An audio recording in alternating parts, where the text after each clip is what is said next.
I was younger, I began riding horses with my family. But as I got older, I realized that there was more to horses than what I knew. But I found out that the horse's foot is very important, and without them in good condition, riding was not possible.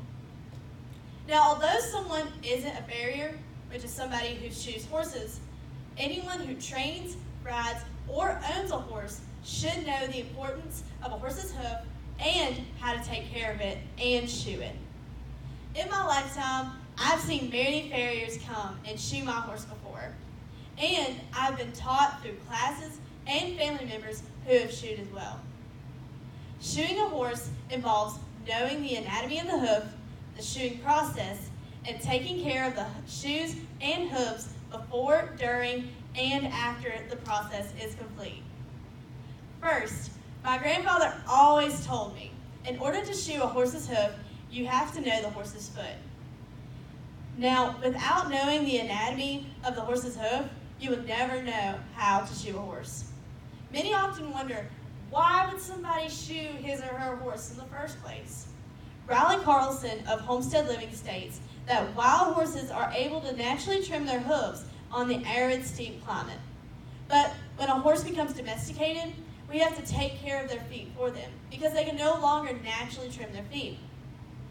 And if somebody is looking to use their horse to ride or pull a wagon or pull a plow, this is very important because a shoe will help your horse grip the ground better and they can walk on more rugged environment, including rocks, stone, and even asphalt.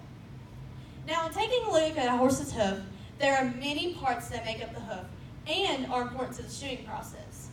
First is the hoof wall. This is the outermost part of the hoof, and it is important to keep this trimmed.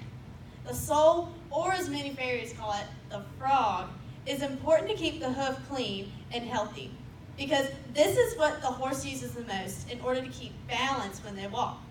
Finally, there's the digital cushion, which sits under the heel in the frog and connects through the hoof up into the collarbone into the leg. According to Elaine Pascoe of Expert How-To for English Riders, all these different parts work together every time a horse takes a step and raises it back up for another step by circulating the blood and protecting the bones from pressure of ground when it's walking. Knowing the anatomy of a horse's hoof is very important because it helps the person who is shoeing it better understand the shoeing process. After knowing the anatomy of the foot, one can now begin the shoeing process. Pascoe always stated that the balance in the sole, breakover in the heel, and trim of the hoof wall of the horse's foot is very important because it prepares the hoof for the shoe to be put on. Many tools, including a hoof pick to clean out the shoe, and the sole of the foot, and nippers for trimming the hoof wall are also needed. Next begins the process of putting the actual shoe on. You will need the horseshoe, you'll need nails, and many other tools. There are different types of horseshoes, and this is actually a smaller type of horseshoe. This will probably go on a pony or a small miniature horse. But there are different sizes, and many horses need the right size in order to be able to walk fine and good on their hoof. Now, to begin, one will align the horseshoe with the bottom of the horse's hoof. Once it is in place, they can begin driving the nails in and angling it toward the end of the hoof. After putting the shoe on, one can use nail pinchers to pinch off the end of the nails to avoid hurting the horse or damaging the shoe. Then, using the rasp, they can smooth off the outside to make it easier to deal with. Finally, after someone does this, they must know how to take care of the horse's hoof before, during, and after the process. Equisearch says that before you shoe a horse, you must prepare the horse's foot of shoeing, including cleaning out the hoof or taking off old shoes.